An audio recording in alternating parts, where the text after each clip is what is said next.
नमस्कार दोस्तों, आज हम एक और इम्पोर्टेंट टॉपिक हम रिवाइज करने वाले हैं। आज से हम स्टार्ट करेंगे 2D और 3D जियोमेट्री। इसके अंदर दोस्तों लगभग 10 से 11 क्वेश्चन आपके एग्जाम के अंदर आते हैं सीधे सीधे, तो एक बड़ा पार्ट है। जिस तरह अवकलन और समाकलन के अंदर 18 से 19 क्वेश्चन, 18 से 20 क्वेश्चन के आसपास आते हैं, उसी प्रकार इसके अंदर भी 10 से 11 क्वेश्चन आएंगे। तो मैं ऐसे टॉपिक्स आपको करवा रहा हूं कवर अप जिनमें मैक्सिमम क्वेश्चन आपके बनते हैं, ज़्यादा से ज़्यादा क्वेश्चन बन रहे हैं। उन चीज़ों को हम कर रहे हैं ताकि वो चीज़ें आपकी अच्छे से तैयार हो जाएं। उन्हीं को देखिए तैयार करने की जरूरत है। अब किसी में कोई एक क्वेश्चन आ रहा है, कोई नहीं भी आ रहा है, तो ऐसे टॉपिक्स आप चाहे छोड़ भी सकते हैं, लेकिन जो मैं आपको चीज़ें करा रहा हूँ वो सारी सिलेक्टिव चीज़ें हैं जो एग्जाम के अंदर निश्चित रूप से यहाँ से क्वेश्चन उठने वाले हैं। तो चलिए स्टार्ट करते हैं। एक और ज़बरदस्त तरीके से हम रिविजन करेंगे। मैं कोशिश करूँगा कि पूरा टॉपिक आपको एक क्लास के अंदर रिवाइज कराऊं। देखिए थोड़े बड़े टॉपिक हैं ये 2D जियोमेट्री वाले। अगर नहीं होता है, देखिए क्लास की टाइमिंग वही रहेगी 35 से 40 मिनट, इसके ऊपर हम नहीं रखेंगे। नहीं होता है तो नेक्स्ट क्लास में हो जाएगा, यानी 2 क्लास तो मैक्सिमम होने वाली है, बस इससे ज़्यादा कुछ नहीं होगा। और यानी जो हमने इसके अंदर देखिए 2D जियोमेट्री के अंदर मैंने आपको क्या क्या टॉपिक करवा दिए थे।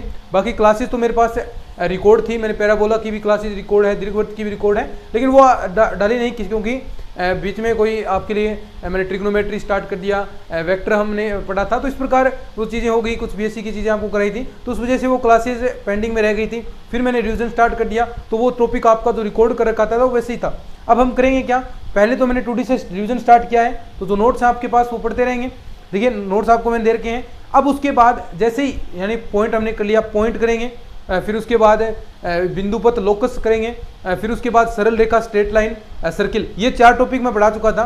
बचा आपका केवल मात्र पैराबोला है, दीर्घवृत्त और जो अति प्रवलय है। वो अगर पैराबोला आपको आ गया तो दीर्घवृत्त और अति प्रवलय कुछ नहीं है, वो तो 10 मिनट का काम है दोनों का, तो वो आपको ऐसे ही आप कर लेंगे, चाहे कोई दिक्कत नहीं, वैसे मैं करा भी दूंगा। तो इस प्रकार हम पढ़ने वाले हैं। पैराबोला के अंदर 7-8 क्लासेज हैं, तो वो आपको कंटिन्यू इस प्रकार मिल जाएंगी। तो चलिए आज हम स्टार्ट करते हैं 2D जियोमेट्री।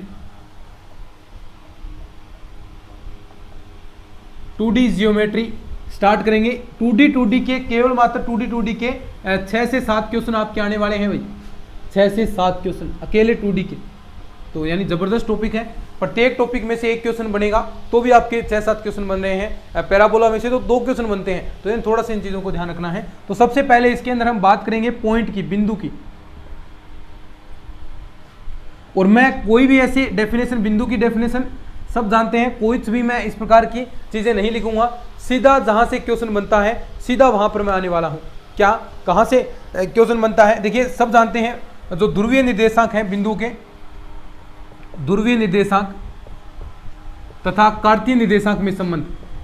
बस यहाँ से सीधा जहाँ क्वेश्चन बना वहीं करेंगे, क्यों बेवजह की चीज़ें पढ़ें। ध्रुवीय निर्देशांक तथा कार्तीय निर्देशांक में संबंध, और सब जानते हैं, कुछ भी नहीं समझाऊंगा मैं, क्योंकि ये फॉर्मूले हम लगातार पढ़ते आ रहे हैं, तो कुछ समझने वाली चीज़ें है भी नहीं। सीधा हम जानते हैं कि x बराबर क्या होता है, r cos थीटा, रीजन यही होता है भाई, y बराबर r sin थीटा। ठीक है, तो यानी ये कन्वर्ट करने के लिए है, x बराबर r cos थीटा, y बराबर r sin थीटा। यहाँ से अगर आप tan थीटा की वैल्यू निकालें, यानी ये आप समीकरण नंबर 1 मान लें, ये समीकरण नंबर 2, तो समीकरण 2 भाग में 1 आप करते हैं, तो देखिए आपके पास क्या आएगा, tan थीटा बराबर क्या आ जाएगा, y बटा x, और आपसे थीटा का मान पूछे तो वो क्या आ जाएगा, tan inverse y upon x। ठीक है, सीधा सीधा संबंध है, यही है, बस यही याद रखना है, और सब जानते भी हैं, ये नॉर्मल सी चीज़ है। अब एक चीज़ आती है चतुर्थांश। चतुर्थांश देखिए यहाँ से क्वेश्चन बनते हैं, 1-2 क्वेश्चन पूछेगा आपसे वो। चतुर्थांश,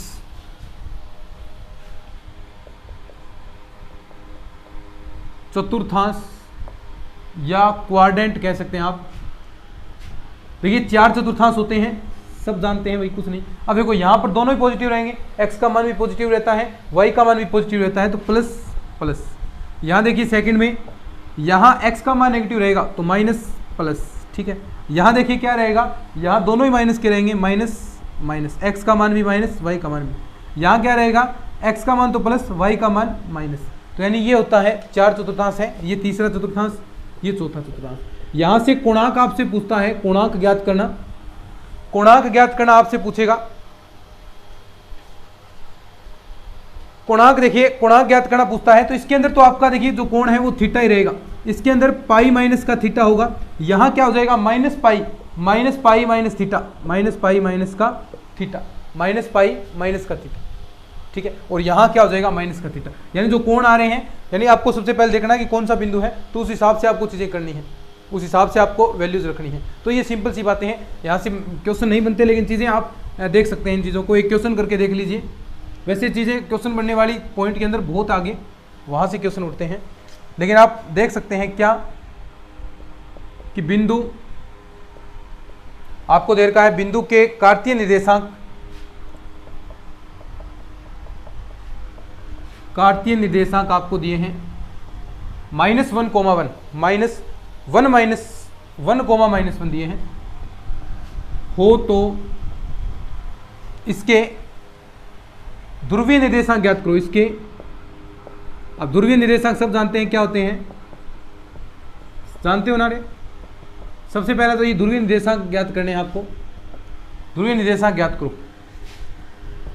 ऐसे क्वेश्चन कई बार आ जाते हैं एग्जाम के अंदर, ठीक है, कैसे करेंगे सब जानते हैं, कुछ दिक्कत नहीं है। x बराबर क्या होता है, r cos थीटा, x बराबर r cos थीटा, y बराबर r sin थीटा, ठीक है। ध्रुवीय निर्देशांक ज्ञात करने हैं, तो यानी इस प्रकार, सॉरी, इसके अंदर आपको कोणांक ज्ञात करना होगा, कोणांक। तो देखिए कार्तीय निर्देशांक आपको दे रखे हैं, तो यानी हर चीज आप ज्ञात कर सकते हैं, x बराबर r cos थीटा, y बराबर r sin थीटा। लेकिन एक चीज और यहाँ पर देखिए, आप दोनों का स्क्वायर करा के X square plus Y square कराएंगे, तो R square cos square theta plus का साइन स्क्वायर थीटा, देखिए दोनों के स्क्वायर करा के हम जोड़ रहे हैं, तो देखिए क्या होगा, X square plus Y square बराबर आर स्क्वायर होता है, ये एक हो गया, ठीक है। यहाँ से देखिए अब x का मान मैं रखता हूँ यहाँ पर 1 प्लस का -1 की स्क्वायर बराबर आर स्क्वायर, आर का मान कितना आ जाएगा, √2, ठीक है, आर का मान √2 आ गया। अब एक चीज और निकालनी है, क्या, कोणांक।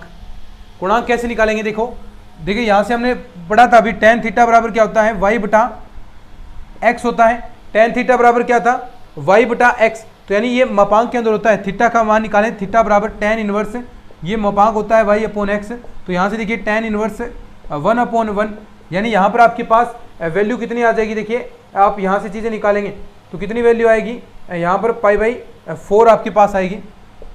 अब देखो ये जो कोणांक है, यहाँ से देखना है कौन से चतुर्थांश के अंदर आता है, ये चौथे के अंदर क्या होता है, माइनस थीटा, कोणांक वही होता है, कोणांक कहेंगे ना तो माइनस थीटा होगा, यानी माइनस का π/4 आएगा यहाँ पर, माइनस का π/4। अब ये माइनस का π/4 आपको रखना नहीं, तो क्या करेंगे, 2π में से आप π/4 घटा देंगे, तो देखिए घटाएंगे तो कितना बचेगा, 7π/4, ये आपके पास कोणांक आ गया। अब देखो थीटा का मान आ गया, आर का मान आ गया, तो सारे मान आप यहाँ पर रख सकते हैं। देखो x बराबर आर का रख दो, कोस थीटा रख देंगे, यहाँ आर रख दो और साइन थीटा की जगह रख देंगे, तो x वो सारी चीज़ें आपके पास आ गई। सॉरी, थीटा और आर और थीटा के मान तो निकालने हैं, मैं ध्रुवीय निर्देशांक समझ रहा था, क्योंकि ये तो चीज़ें आपको दे रखी हैं, सॉरी ये चीज़ें तो आप निकाल ली, यही तो चीज़ें निकालनी थी आपको, आर और थीटा के मान तो निकालने हैं, और आर और थीटा के मान निकालिए, यानी आर का मान आपके पास आ गया √2 और थीटा का मान आ गया, तो ये क्या हो गया आपके पास, ध्रुवीय निर्देशांक। सॉरी, मैं कार्तीय निर्देशांक समझ गया था कि आर से आप इस प्रकार निकालेंगे एक्स के मान यहाँ पर रखकर, नहीं, लेकिन ये तो चीज़ें आपको दे रखी हैं क्वेश्चन के अंदर, कार्तीय निर्देशांक, ठीक है, समझे बात को। अब आगे बढ़ते हैं, तो ऐसी सारी चीज़ें आप निकाल सकते हैं। अब आगे आता है आपका अक्ष परिवर्तन, चेंज ऑफ एक्सिस, अक्ष परिवर्तन, देखिएगा चेंज ऑफ एक्सिस, अक्ष परिवर्तन, ये इंपॉर्टेंट है टॉपिक भाई, यहां से कई बार क्वेश्चन बनते हैं अक्ष परिवर्तन में से। और एक दूसरा आएगा ना, दो प्रकार के आएंगे यहां पर अक्ष परिवर्तन के अंदर, एक तो घूर्णन के रूप में आएगा और एक समानांतरीय होगा। एक तो आपका देखिए अक्ष परिवर्तन के अंदर चेंज ऑफ एक्सिस,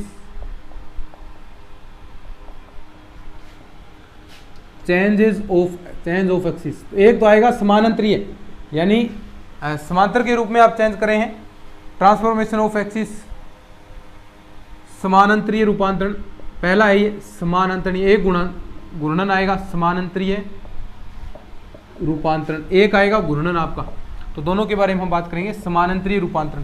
तो देखिए ये क्या होता है, सिंपल सी बात है, ये मान लीजिए आपके पास क्या है, ठीक है, यहां पर कोई बिंदु P है। अब देखिए ये तो x था, ये y था, ठीक है।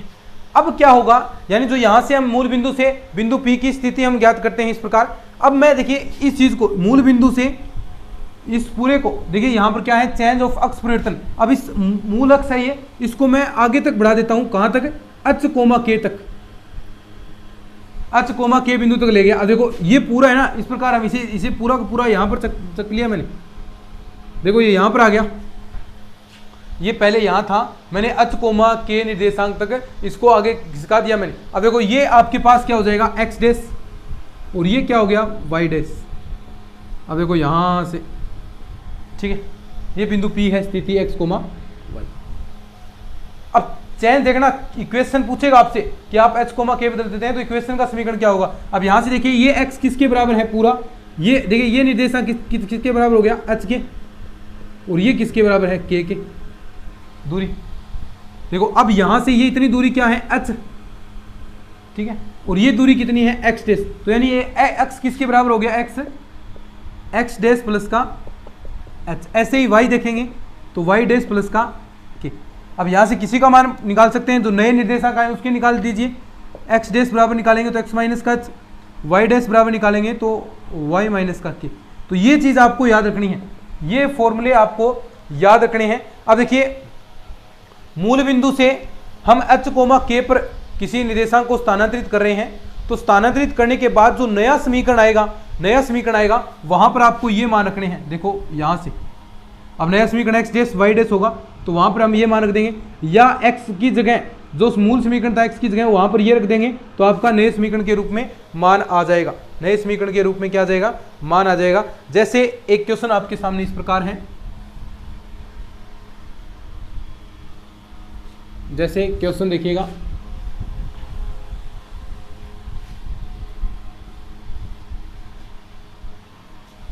क्वेश्चन देखिए इस प्रकार आपको दिया है कि मूल बिंदु को 3 कोमा माइनस 2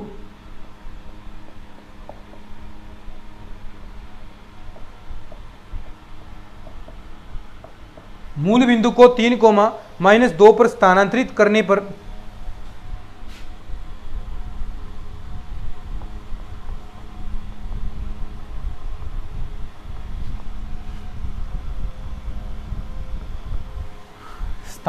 करने पर बिंदु के नए निर्देशांक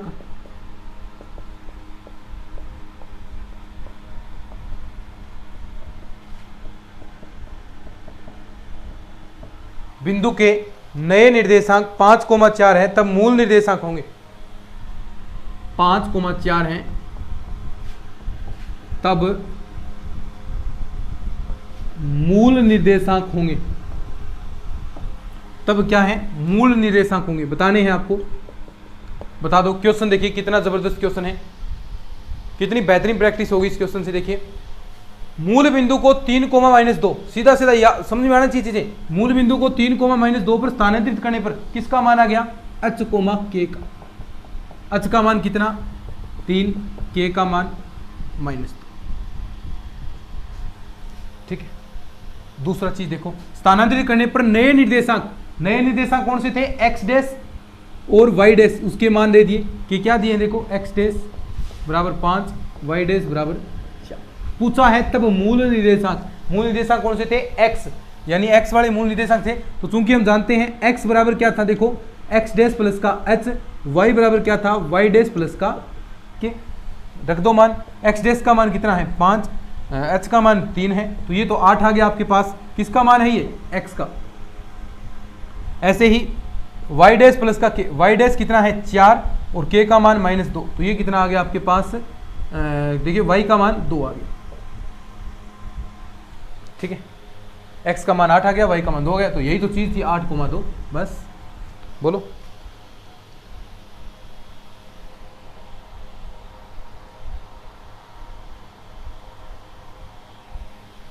ठीक है।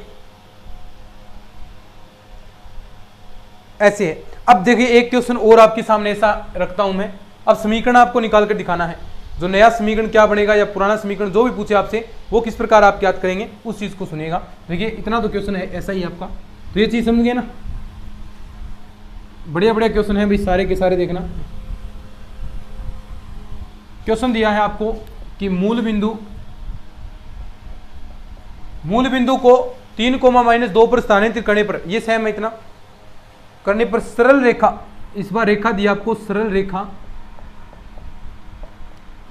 रेखा 3x माइनस का 5y प्लस का 3 बराबर 0 का नया समीकरण है, का नया समीकरण है। बताना है कि इसका नया समीकरण क्या है। सब बता दोगे, मुझे पता है। आप देखो क्या है, सिंपल सी बात है, h, k तो मान दे दिया, करने पर रेखा का देखो ये पूछा। अब नया समीकरण यानी सबसे पहला काम तो क्या करना पड़ेगा आपको, x डैश y डैश इसके मान निकालने पड़ेंगे। तो देखिए x डैश y डैश के मान आप जानते हैं क्या होते हैं, x डैश बराबर x माइनस का h, तो h का मान देखो कितना है, x माइनस का 3 आ गया। y डैश का मान क्या होगा, y माइनस का k, तो y का मान देखो कितना है, y तो y है, और ये प्लस का 2। अब देखो, अब आपको क्या करना है, x डैश की जगह आपको स्थानांतरित करना है। देखो यहां से ये x माइनस 3, अब यहां से देखिए आपको कन्वर्ट किस में करना है, समीकरण कन्वर्ट आपको करना है। देखो ये समीकरण नए निर्देशांक में यानी x डैश और y डैश में आने चाहिए। अब x डैश y डैश में आने चाहिए, तो इसकी मतलब x का मान रखेंगे और यहाँ y का मान रखेंगे और x डैश के रूप में। तो यहाँ से आप x का मान निकाल सकते हैं। x का मान कितना आ जाएगा, देखो x डैश प्लस का 3 और y का मान कितना आ जाएगा, देखो y का मान y डैश माइनस का 2। ठीक है, ये मान आ गया आपके पास। अब ये मान आप देखिए कहाँ रख देंगे, देखो ये जो समीकरण दे रखा है इसके अंदर x का मान रख दो और y का मान रख दो, तो आपके पास आ जाएगा। तो देखो रखेंगे 3x डैश प्लस का 3 और माइनस का 5 y डैश माइनस का 2 प्लस का 3 बराबर 0। तो ये समीकरण आप सोल्व कर लेंगे। 3x डैश प्लस का 9 माइनस का 5y डैश प्लस का 10 प्लस का 3 बराबर 0। देखो 10 और 3 13 और 9 19, 19 और 3 22, तो 3x डैश माइनस का 5y डैश प्लस का 22 बराबर 0। ये समीकरण आ गया आपका। बोलो कोई दिक्कत है क्या इसके अंदर? नहीं होनी चाहिए। देखो लिख लो इस चीज़ को, फिर आगे बढ़ते हैं। अब उसके बाद आगे आता है आपका गुणन रूपांतरण। अब गुणन रूपांतरण के अंदर आपको सीधा एक शॉर्ट ट्रिक बता दूंगा कैसे आप कन्वर्ट करेंगे। सीधी शॉर्ट ट्रिक, गुणन रूपांतरण के अंदर और कुछ करना ही नहीं है, सीधी शॉर्ट ट्रिक देखना गुणन रूपांतरण के लिए लागू होगी। इसका देखो समानांतर तो आप कर देंगे इस प्रकार। गुणन रूपांतरण के अंदर कुछ नहीं समझाऊंगा, यानी गुणन के अंदर क्या है, यानी घूमेगा। पहले तो हम आगे खिसका रहे थे समानांतर में, तो जिसको आगे खिसका दिया अब उसको हम इस तरह घुमा देंगे, थीटा कोण पर घुमा देंगे, तो क्या सिचुएशन बनेगी, तो किस प्रकार की स्थिति बनेगी। कुछ नहीं समझना, सीधा एक शॉर्ट ट्रिक आपको याद रखनी है कन्वर्ट करने की, क्योंकि वही पूछेगा आपसे। तो यहाँ तो लिखेंगे हम एक्स वाई, यहाँ लिखेंगे एक्स डैश वाई डैश। ये शॉर्ट ट्रिक है, किसी को मत बताना, ठीक है।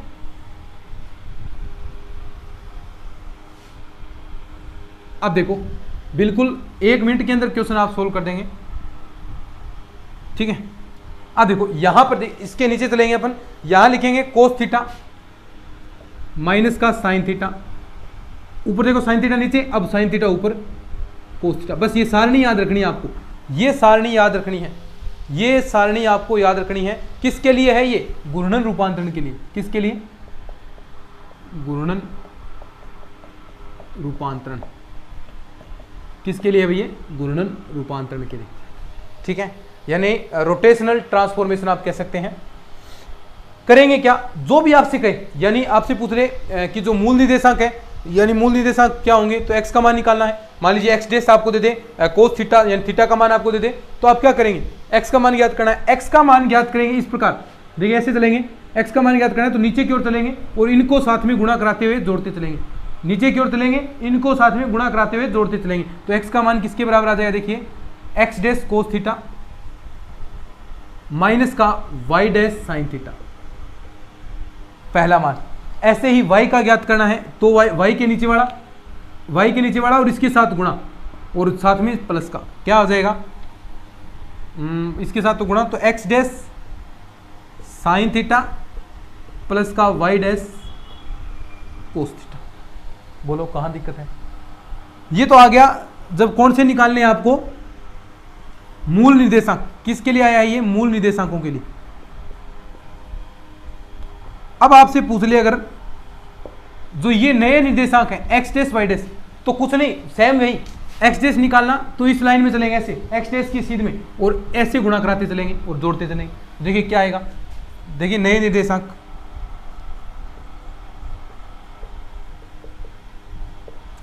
ऐसे चलेंगे तो देखिए क्या आएगा, एक्स डैश बराबर एक्स कोस थीटा प्लस का वाई साइन थीटा।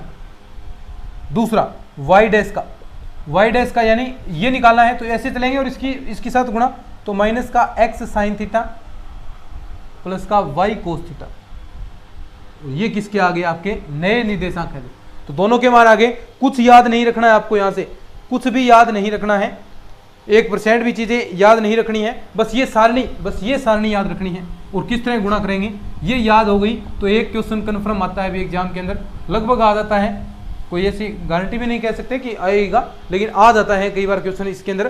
तो ये चीज़ आपको ध्यान में रखनी है, घूर्णन रूपांतरण के अंदर एक क्वेश्चन आपका तैयार हो जाएगा। बस ये सारणी तो याद रखनी है और कुछ है ही नहीं। ये अब ये सूत्र याद नहीं रखने आपको, ये सूत्र याद नहीं रखने, ये पता होना चाहिए कि कैसे आ रहे हैं ये, ठीक है। जहां घूर्णन रूपांतरण नाम आ जाए वहां पर सीधा हम सारणी बनाएंगे, क्या करेंगे, सीधा हम सारणी की ओर बढ़ेंगे और सारणी बनाने का प्रयास करेंगे। तो इस प्रकार हम कोशिश कर रहे हैं कि सारणी आपकी बन जाए। जैसे एक क्वेश्चन आपके सामने रखता हूं मैं, बढ़िया क्वेश्चन है, आज हो जाएगा क्या ये, देखते हैं कितना बाकी है इसके अंदर। दूरी सूत्र तक तो कर ही लेंगे, फिर आपका अंत विभाजक, बाह्य विभाजक, दूरी सूत्र के प्रयोग, थोड़ा बड़ा है भाई पार्ट ये, मुश्किल आज वाले में तो नहीं होगा भाई, क्योंकि देखो भाई क्लासेस बहुत सारी लगी थी इसमें, तो एक क्लास के अंदर पॉसिबल नहीं है इतना बड़ा पार्ट कराना।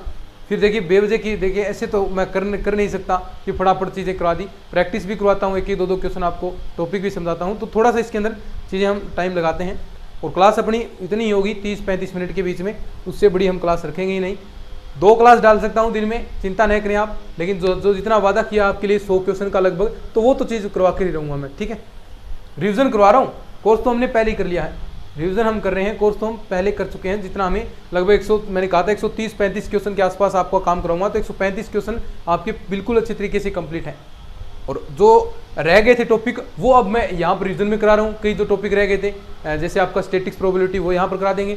आपका बच गया था शायद एक वेक्टर बच गया था, तो वो यहाँ पर करा देंगे। और कुछ जो बीएससी के अंदर स्टैटिक्स है उसके अंदर थोड़ा सा पार्ट मैं आपको करा दूंगा, ताकि वो बुक भी आपकी लगभग हो जाए। तो यानी लगभग कुछ चीज़ें पार्ट हो जाएगा आपका 140-45 क्वेश्चन के आसपास हो गया। इतना तो सफिशियंट है भाई, इतना तो होते ही नहीं है क्वेश्चन की चीज़ें, इतना कर दोगे तो बहुत है। तो बाकी मैंने कोई कसर नहीं छोड़ी भाई, मेरी तरफ से तो पूरा ईमानदारी से काम कराया है। बाकी आपके भी कमेंट्स बेहतरीन आते हैं, तो ये मेहनत का ये असर है जो हमने आपके लिए की है, बिल्कुल निस्वार्थ भाव से। और ऐसे ही हम आगे करते रहेंगे, चिंता मत करें। ऐसे ही अभी तो ये शुरुआत है चीज़ें, अभी तो ये शुरुआत है, आगे और भी हमें बढ़ना है। आगे आपके लिए देखिए बहुत बेहतरीन कंटेंट आपको मिलेगा, अलग अलग चीज़ें आपको मिलेगी। पूरा बिल्कुल हम इसे कोचिंग के रूप में बना देंगे इसे, चिंता मत करें आप। जितना सहयोग आपका मिला है, लगभग 50,000 के आसपास सब्सक्राइबर हो गए, 50,000 स्टूडेंट्स एक एजुकेशनल चैनल पर। और वो भी देखिए कुछ नहीं है, सिर्फ एक मोबाइल फ़ोन है और एक माइक है और एक ये बोर्ड है और हम हैं, बस देखिए ये इतनी ही चीज़ें हैं और कुछ भी नहीं है। कोई ऐसा नहीं कि क्वालिटी वाला ज़्यादा मोबाइल फ़ोन हो कि हाई क्वालिटी जिसके अंदर आए, ना कोई ऐसा कोई डिजिटल बोर्ड मेरे पास है। तो सब कुछ चीज़ें हम नॉर्मल लेकर चले हैं, धीरे धीरे सब कुछ आपके लिए आ जाएगा, सारी चीज़ें आ जाएंगी। तो देखिए एक फ़ोन से हमने स्टार्ट किया है और यहाँ तक 50,000 के आसपास स्टूडेंट्स जुड़ चुके हैं, तो ये बहुत बड़ी बात है भाई एक एजुकेशनल यूट्यूब चैनल के लिए। तो सबसे पहले सभी का इस तरह सहयोग करने के लिए सभी का शुक्रिया। ऐसे ही हम मेहनत करते रहेंगे। तो चलिए आगे बढ़ते हैं, और ऐसे ही आप अपने जीवन में जिस भी क्षेत्र में जाएं उस क्षेत्र में आप मेहनत जरूर करें, ठीक है। अब देखिए क्वेश्चन आगे बढ़ते हैं, क्वेश्चन देखते हैं। अभी अपन एक क्वेश्चन कर लेते हैं, फिर आगे बाकी जो पार्ट है वो नेक्स्ट क्लास के अंदर कर लेंगे, कोई बात नहीं। कि यदि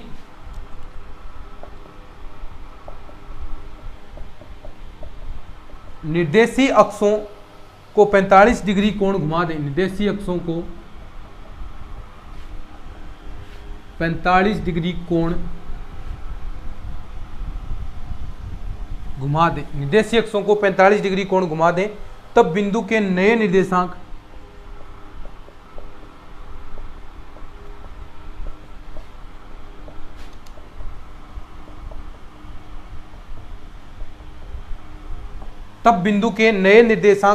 √2 √2 हैं, तब मूल निर्देशांक हैं, तब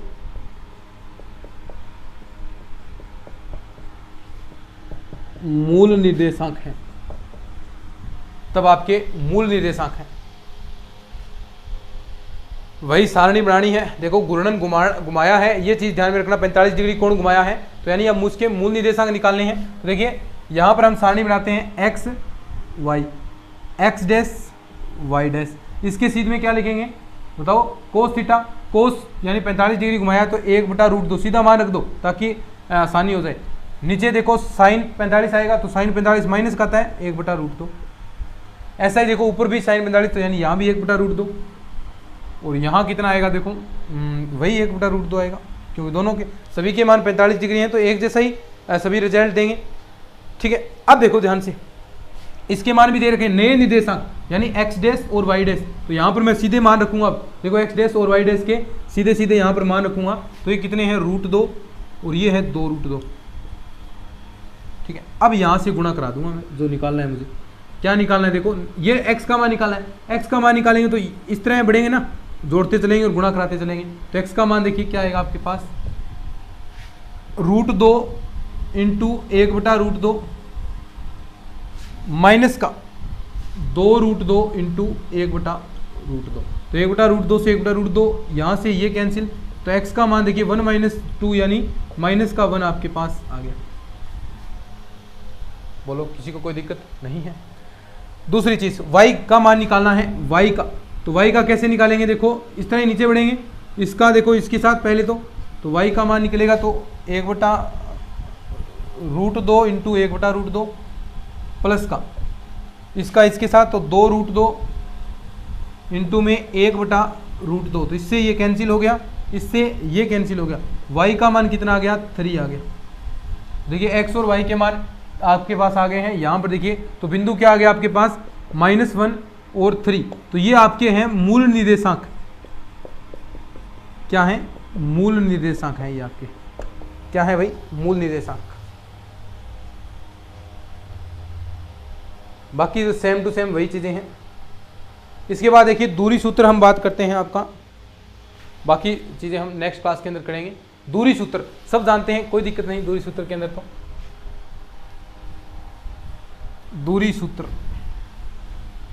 बात करेंगे और नेक्स्ट क्लास के अंदर, लेकिन थोड़ा सा पढ़ लेते हैं दूरी सूत्र के बारे में भी। मान लीजिए आपके पास ऐसे कोई रेखा है, यहाँ पर जो बिंदु है x1, y1 और x2, y2, ये मान लिया A पॉइंट है, ये B पॉइंट है। अब दोनों के बीच में ये जो दूरी है ये कितना मान है, ये होता है दूरी सूत्र से, डिस्टेंस फॉर्मूला, दूरी सूत्र डिस्टेंस फॉर्मूला दूरी सूत्र से निकलेगा। दूरी सूत्र से कैसे निकालेंगे देखो, AB का मान निकालना है तो देखिए अंडररूट दूरी सूत्र ऐसा लगेगा, x2 - का x1 सीधा याद रखेंगे की स्क्वायर प्लस का y2 - y1 की स्क्वायर, ये आ गया आपका दूरी सूत्र। दोनों मान निकाल सकते हैं स्क्वायर करके भी आप, ठीक है, ये है दूरी सूत्र आपका।